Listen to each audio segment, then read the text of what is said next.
Magandang umaga, tanghali, hapon, gabi sa zodiac sign na Taurus. Lola Baby po nagpapakilala. Yan ha. Bibigyan ko kayo ng reading. Sandali lang ha. Ngayon is 15. So ito po yung magsisimula ng 16 to 22. Okay, yan ha. Bukas po. Yan ha. 16 to 22. So let's see the energy. Yan ha. Surroundings. Overall energy. Saan tayo dadali ng inyong energy, Taurus? Oh, kasi tingnan nyo itong tinatawag bottom card. Narito ang The Star. Okay? So, ang nakikita ko dito kung ilalabas natin ito, ibig sabihin ito kalayaan. Diba? So, maaring ito yung tinatawag na matatapos na rin kung ito is has something to do about annulment. Okay? Yan. Divorce. Yan ha? Okay? Meron ditong tatapusin na kontrata. Diba? Relationship. Okay? So, let's see. Labas na rin natin. Okay? Takpang kulat pagkakasagwa. Yan ha? Okay. So, ito na. Ibig sabihin ito, makakagawa ka na ng desisyon, di ba? Yan. Kumbaga dito kahit anong gusto mong gawin, you can do na. Okay? Ito yung may nakikita ako dito kung halimbawa ito yung makikipag-divorce, may edad na ito. Kaya hindi na ito kabataan. Yan ha? Okay. So, siguro ito ay tinatawag na kung ang kanyang digay Taurus, maaari ito ay nasa energy ng mga ang asawa nila is either Libra, Gemini, or Aquarius. Diba? Yan. So, tingnan natin ha.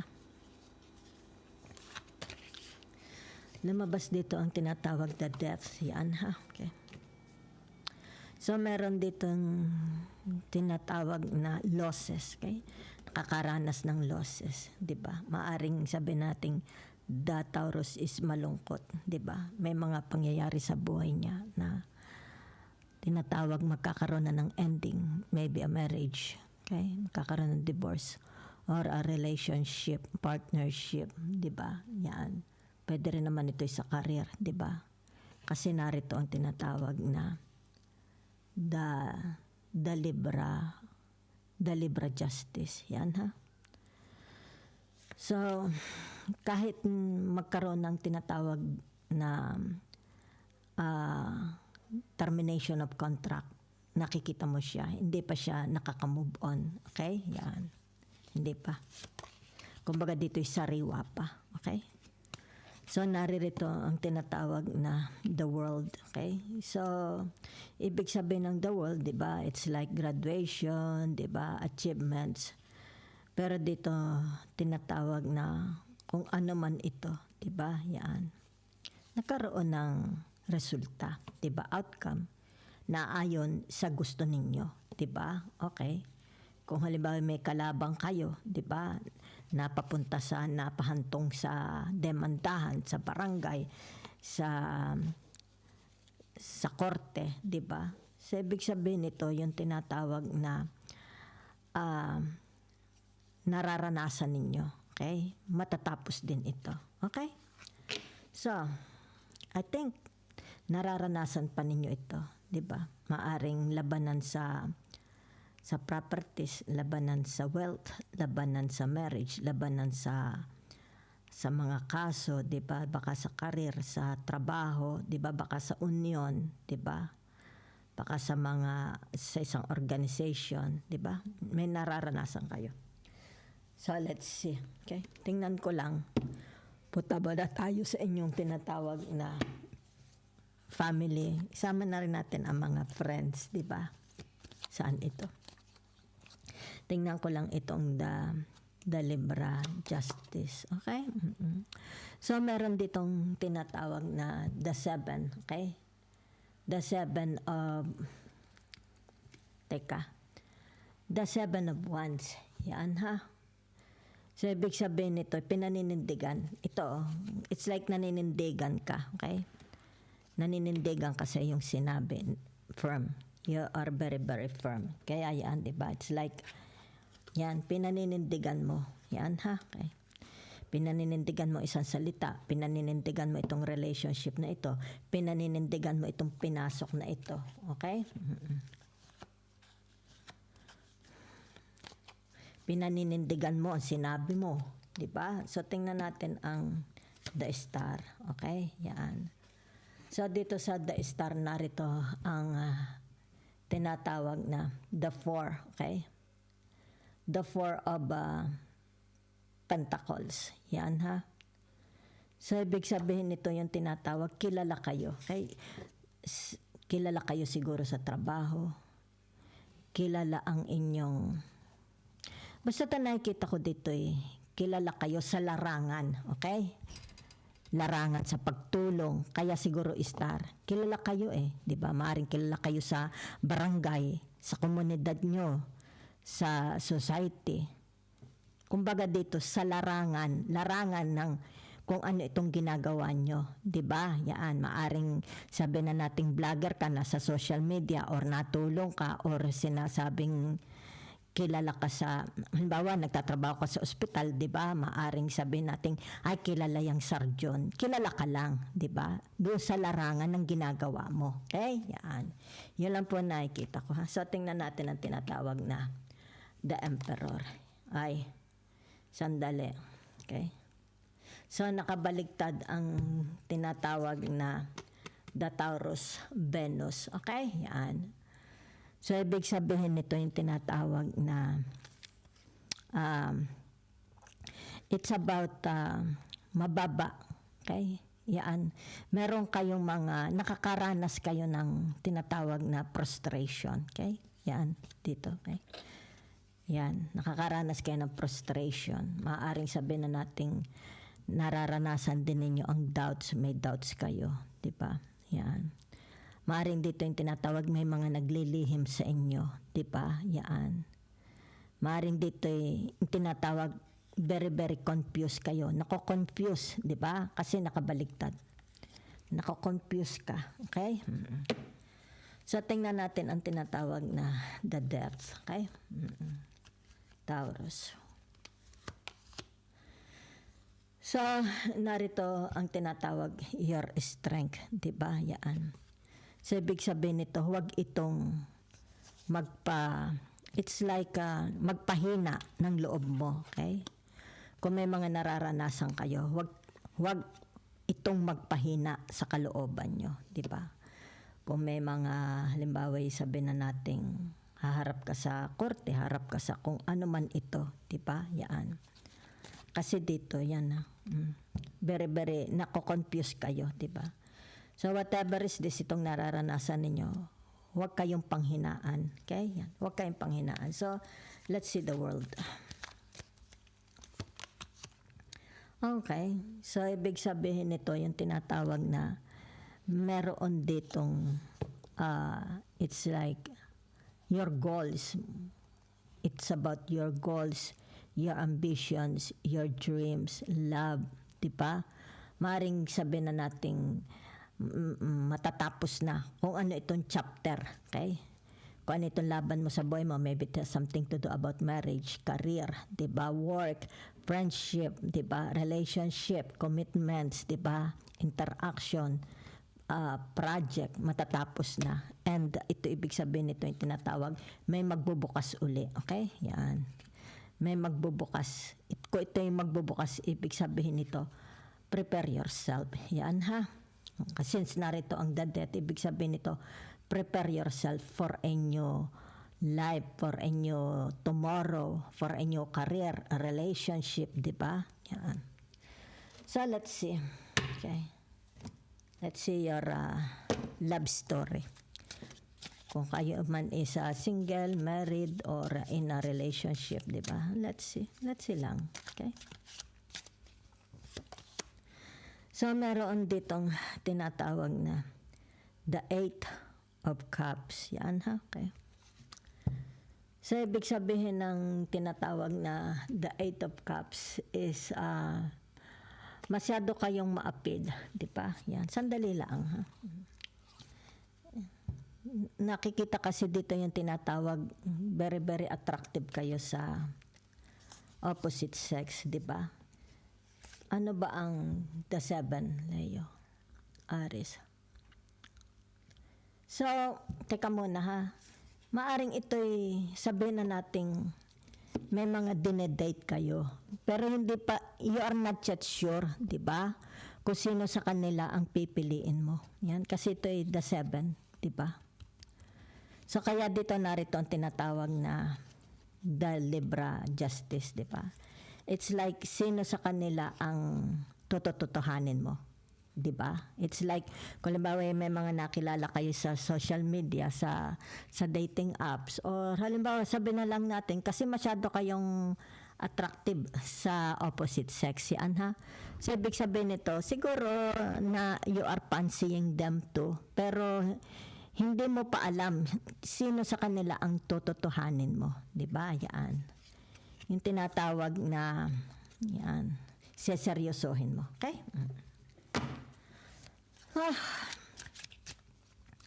So, let's see. Okay? Narito ang tinatawag, ano ito? 15 number. The devil, Capricorn. Yan ha, okay. So, anong nakikita ko dito?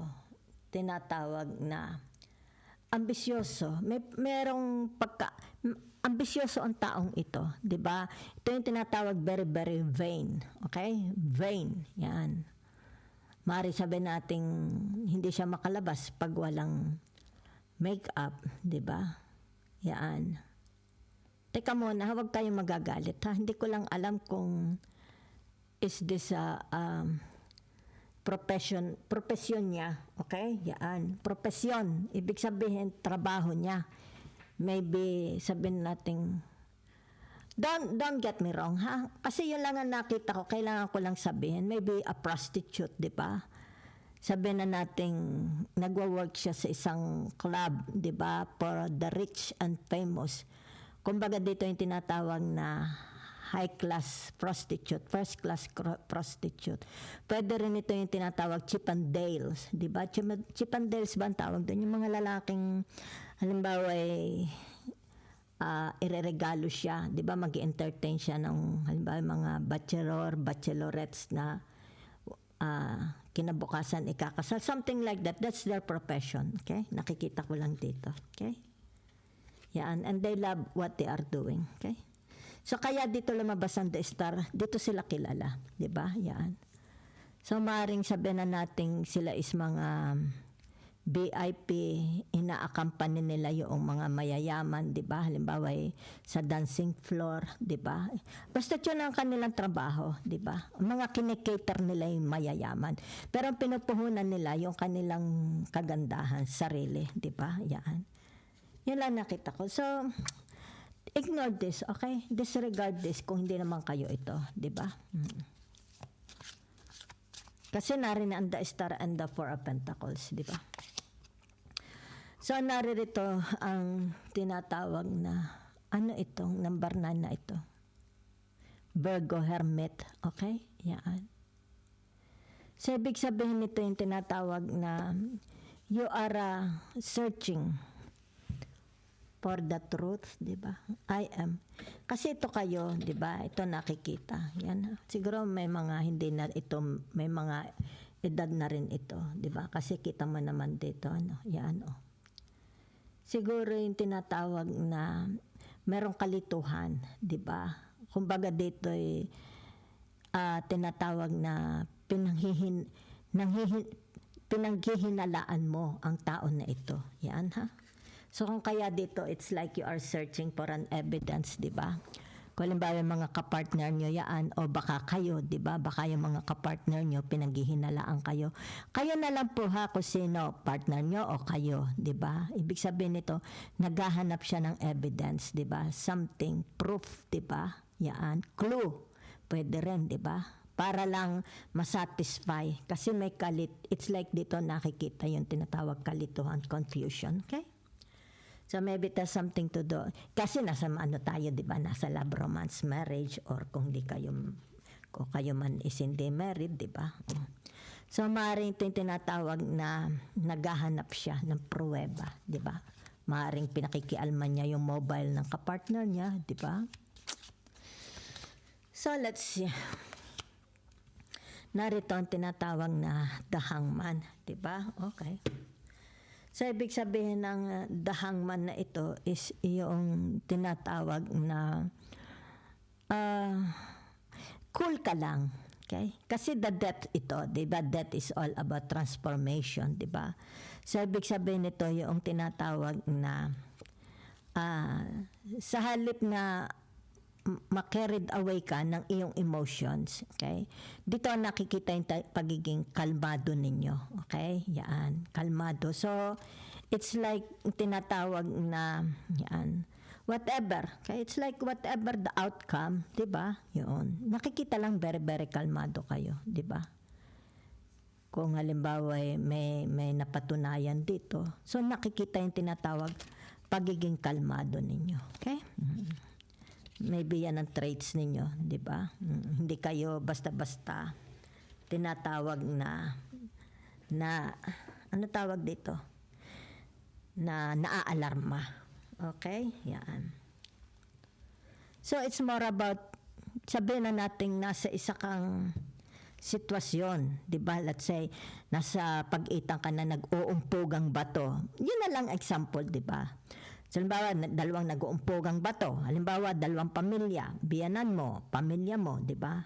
Narinig ka, it's like you're a referee. So, nag-iisip ka, paano ito masosolve, di ba? Kaya dito, kalmado ka, di ba? Yan.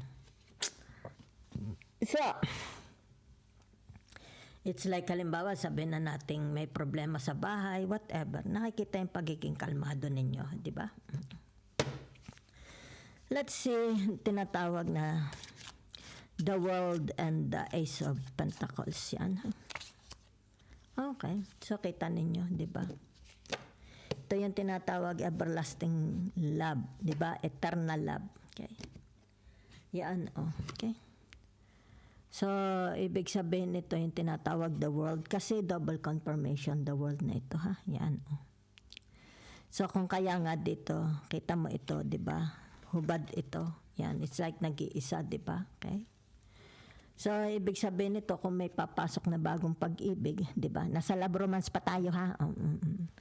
Ibig sabihin nito, yung tinatawag, may papasok. Kung halimbawa solo ka, di ba? Or tinatawag na divorce, annulled, legal separated, di ba? Yan, merong papasok na bagong pag-ibig. Kaya kita mo, ibig sabihin niya na soulmate nyo. Okay? So, let's see. About your career, di ba? Punta tayo sa career nyo. Career, pera, finance, di ba? Okay, so let's see, ha?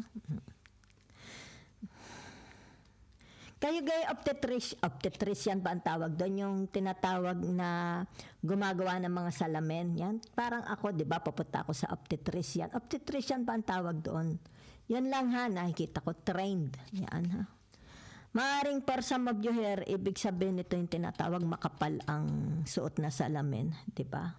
Or may diferensya yung kanilang isang mata, di ba? So trained, isa lang mata ang trained, di ba? Maaring nearsighted, farsighted, di ba? Yan. So, maaaring dito yung tinatawag, may mga tinetrain. Baka kayo is veterinarian or pet training, nagpe-pet kayo ng mga hayop. Nasa career po tayo, ha, okay? At saka money and finance, okay? Yan. So, maaaring ito ang inyong tinatawag na occupation, career, di ba? Maaaring sabihin na natin sa hayop, di ba? Veterinarian or dog whisperer, di ba? Or may mga hayupang kayo. Halimbawa, nagtitinda ka ng hayop, di ba? Parang sa Cartimar, meron kang tindang hayop. Or nagtitrain ka talaga ng mga hayop, di ba? Yun lang nakikita ko. Mahilig kayo sa hayop, okay? Malapit ang hayop sa inyo. So, doon sa karir ninyo, ibig sabihin dito, narito ang tinatawag na the six of swords, di ba? Okay? So, ano ibig sabihin ng the six of swords na ito is yung tinatawag na maybe you're a police, di ba? maybe you're ay barangay captain, mayor, di ba? Parang Rapi Tulfo in action, DSWD, di ba? So, ibig sabihin nito, maaring abogado ka, di ba? Yan, pwedeng abogado rin, di ba? Yan, maaring sabihin natin ikaw isa, kung ano, yan, baka bus driver, o meron kayong tinatawag na yung cab, ano tawag doon, yung grab, tricycle, grab kotse, grab taxi, grab motorcycles, yan ang hanap buhay nyo karir, ha? So nakikita dito yung tinatawag na very very devoted kayo, di ba? Matulungin kayo. 'Di ba? It's like halimbawa pag sumakay sa taxi ninyo, 'di ba? Pag sinabi sa inyo, dito na lang po mama, opo. Pwede ka bitbitin ninyo itong aking mga supot. Di ba bitbitin nyo? Yan, oh. Nakikita yung tinatawag na ano ninyo, okay? Napakabait ninyo sa mga tao, 'di ba? Pinagagaan mo ang kanilang bitbitin, okay? So, ibig sabihin nito, yung tinatawag na kung kayo may mga sabihin na nating agriculturist, baka agriculturist kayo, nasa laboratories, di ba? Yan. O sabihin may mga lupain kayo, di ba? May mga livestock, o parang mga ekta-ektaryang lupang may mga manggahan, okay? So, ibig sabihin nito, yung tinatawag dito naka-invest ang pera ninyo. Okay? Yan. Dito kayo tinatawag nagkakapera. Yan, no? Nagkakapera. Okay? Mm-mm. So, maaaring sabihin na nating i-invest mo uli. Okay? Maaaring nagkaroon ng magandang ani. So, ibig sabihin nito yung tinatawag magtatanim ka uli. Either magtatanim o kung nakabenta ka ng livestock, baboyan, baka, manukan, ibig sabihin nito yung tinatawag mamimili ka la uli, okay, para palakihin, di ba? Yan. It's like ito ang inyong linya, di ba? Yan, oh. Yan, ha? So kung ano man ito, it's like tinatawag na in dire needs, di ba? You're in dire needs, malaking pangangailangan, okay? Yan. Kung saan mo i-invest ang pera mo, either sa lupa, di ba, sa pagtatanim, o baka bibili ka ng lupa, bibili ka ng mga baka, kambing, manok, baboy, di ba? Yan. So, let's see. So, narito ang tinatawag the world, di ba? Yan. So, ibig sabihin ng the world na ito is yung tinatawag na maybe sabihin na nating mag-iiba ka na ng linya, di ba, ng trabaho. Yan, ha? Meron ditong pagtatapos. Okay? It's like tinatawag na malapit na matapos ang kontrata. Finish contract. Maring finish contract. Okay? Yan. So, maring sabihin na natin for some of you here is tinatawag baka magnenegosyo ka na lang. Diba? Yan.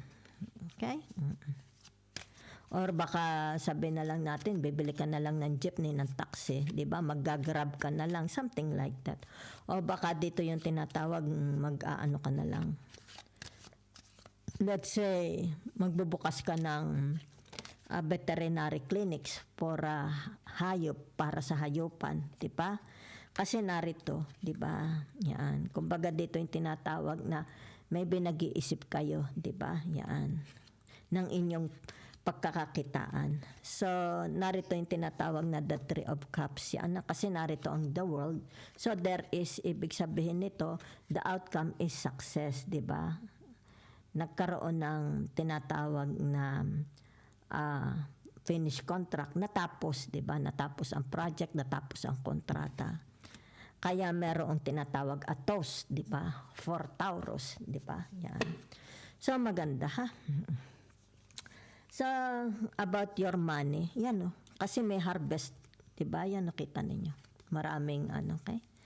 So, ibig sabihin nito kung ano itong matatapos na ito, diba? Yan. So, maybe, ibig sabihin nito, papasok uli kayo. Maybe sabihin na natin ito is i-renew ang kontrata or bagong employer, bagong papasukan.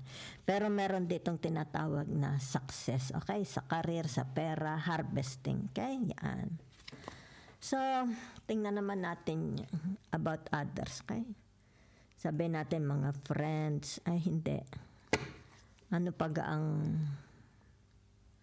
about your tinatawag na punta na tayo sa inyong future. Okay?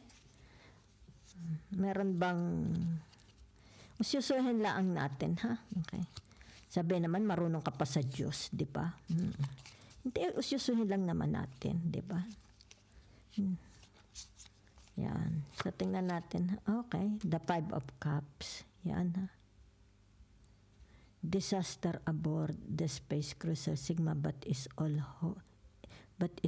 hope lost? There is always more to the story. Simula ngayon, kung ano itong madidiscover ninyo, di ba? Yan. Kasi, kumbaga dito, yung, sandali lang ha, pinag-uusapan na natin about your future, di ba? Sandali lang po. The 3 of Cups, yan ha. The 3 graces of dimension, sisters, friends, and masters of rebels. Okay. The 9 of Cups. Okay. Teka muna ha.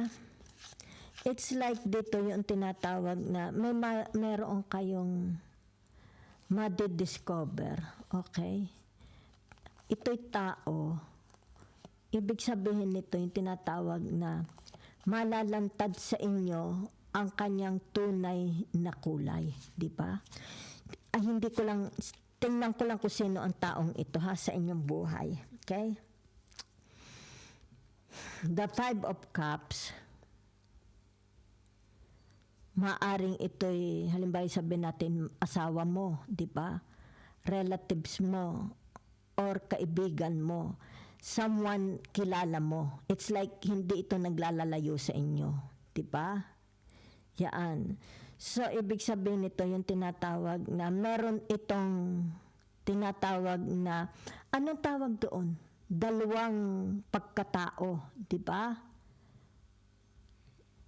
Dalawa ang kanyang pagkatao. Yan ha. So, ibig sabihin nito, yung tinatawag na makikita mo ang tunay na kulay niya. Okay? Yan. So, ito ngayon ha, kung sino itong taong malapit na malapit sa inyo, akala ninyo is kilalang kilala mo na siya from head to toe. Parang kilalang kilala mo ang kaluluwa niya, pero hindi pala. Okay? Ibig sabihin nito, itong taong ito, huhubarin niya. Kaya maghuhubad siya ng kanyang katauhan. Makikita mo yung the true colors ng tao na ito. Ito palang taong ito is tinatawag your enemy. Okay? Your enemy. Yan ha? Kasi dito siya sa tinatawag 5 of Cups, the 3 of Cups. Di ba? So, ibig sabihin, maari ito related sa iyo.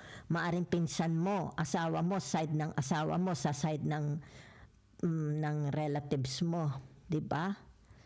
So, ibig sabihin ito yung tinatawag, meron siyang dalawa pagkatao nito, 'di ba? Pero hindi mo kilala yung the other side of this person, 'di ba? So meron siyang para bagang halimbawa sabihin na natin ay kilala ko siya as tunay na yung huwarang asawa, 'di ba?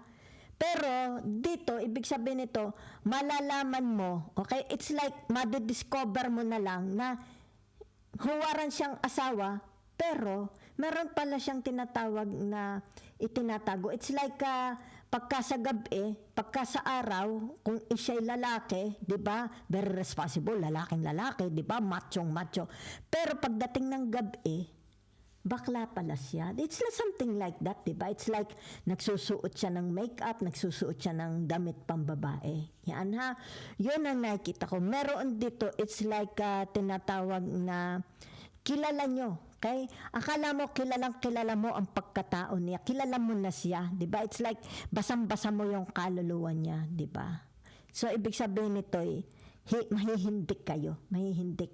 Dahil ito pala is hindi pala siya itong taong ito. Okay? Meron pala siyang tinatawag na the other side, 'di ba? Yun, pag yun lumabas, adi magugulat ka. Okay? So that's what I see for you. Okay? Yan. So thank you very much po.